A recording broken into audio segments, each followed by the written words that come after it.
Which Sonic game is the true Sonic Adventure 3?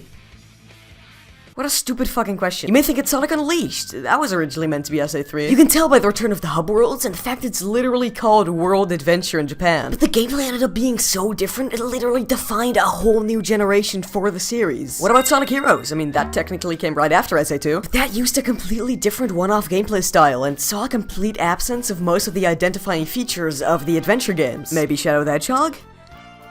No. So in that case, which game really is the most similar to SA3? Well, I would argue it's Sonic the Hedgehog. No, not that Sonic that- Wait, no, it is that one. The biggest similarity I see between Sonic 06 and the adventure games is the way it evolved the series. It's kind of a hard thing to explain, so let's go over all the ways that SA2 evolved SA1's formula to see how 06 stacks up in comparison. Alright, well, SA2 evolved, but also redefined the gameplay of the characters that were in the previous game, added new characters to the series, specifically a new hedgehog, streamlined the different gameplay styles with episodes to have an overarching story, and had a consistent theme of Hero versus Dark. That was a little quick, so let's go over all 4 points one by one to see which one's the most fucking- I forgot the line. Let's go over all 4 points one by one from least to most interesting, shall we? Now, it's no secret that Sonic Team tends to add new characters to their Sonic games, but I think the addition of a new rival hedgehog specifically was intentional. By the ending of Sonic 06, they really want Silver to see him as part of the trio of Sonic and Shadow. The impact he had in 06's story really shows the importance and prominence they wanted him to have, especially when comparing it to how Shadow affected Sonic Adventure 2's story. Just like the adventure games, 06 has multiple episodes that all connect into one big story, and aside from Heroes, this was only ever something the adventure titles did. Not only that, but with a large amount of different characters this game had, it basically has as much to offer as those games. Very akin to the adventure games, the story takes both a lighthearted and serious approach, has different storylines that actually blend into each other really well, and has a really satisfying and exciting ending in my opinion.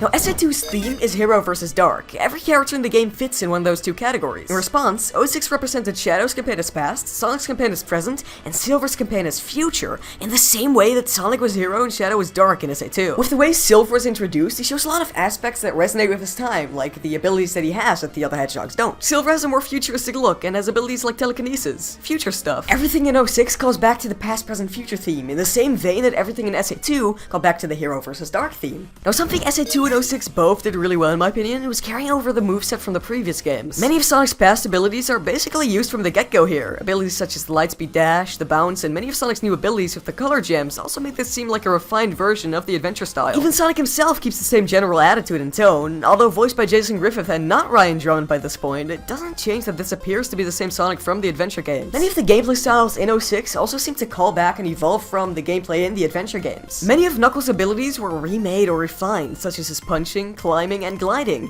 making him feel very akin to how he did in the adventure titles. Steals place without the mech and is more akin to SA1, along with the addition of throwing artificial rings like he did in Heroes. Even Shadow was more so a clone of Sonic in SA2, but now finally gets to use Chaos Spheres, a Chaos Boost mode, and Chaos Blast in the mainline game. And to top it off, he can actually use vehicles just like he did in his own game, which is just so fucking cool. Changing up the gameplay of previously seen characters is only ever something that SA1 and SA2 did, so it would only be natural for 06 to do the same. Sorry. I can already guess what you're about to say. But Luke, this game doesn't have the Chow Garden, therefore it mustn't be an adventure title. But honestly, if they couldn't fit a pet simulator minigame in a massive 16-hour half-finished Sonic game, that's fine, it makes sense. Should Sega make a spin-off Chow Garden pet simulator game? Yes, definitely. But does it debunk my entire argument?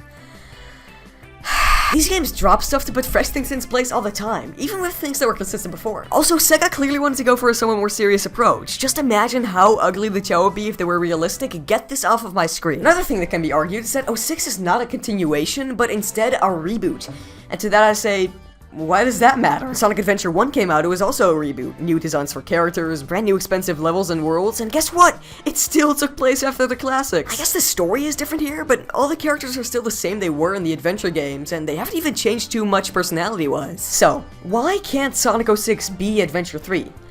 Well, it doesn't have any reason. Overall, with the different gameplay styles, the way the story is handled, and just the way the characters themselves play as they did in the adventure games, without a doubt, Sonic 06 is the true Sonic Adventure 3, or at the very least, an adventure-styled game. Even with people's gripes, the straight-up praise the adventure games got from the fans was clearly enough for Sega to realize there was a fitting style to bring back for what would have been a fresh start for the Sonic series. I mean, Sonic was kind of in a weird spot with Heroes and Shadow. You guys have to keep in mind that these games were the only reference Sonic team had for a well-received 3D Sonic game at the time. It would only be natural for them to go back to what made the best 3D Sonic games so great, instead of reinventing the wheel and getting risky. Anyways, watch more of my videos. probably the laziest and most abrupt one I've ever done.